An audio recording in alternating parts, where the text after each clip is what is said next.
逢年过节，大部分家庭都会买很多猪肉，一次吃不完的猪肉不要再放冰箱冷冻保存了。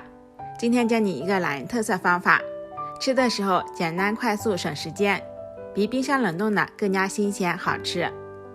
这是10块钱一斤的五花肉，把它清洗干净，去掉猪毛，再切成片。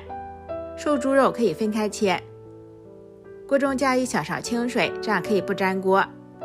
先放入肥一点的五花肉片，中小火把水分熬干，熬出猪油，大概像这样。再放入瘦一点的猪肉，瘦猪肉最后放进去，口感会比较嫩。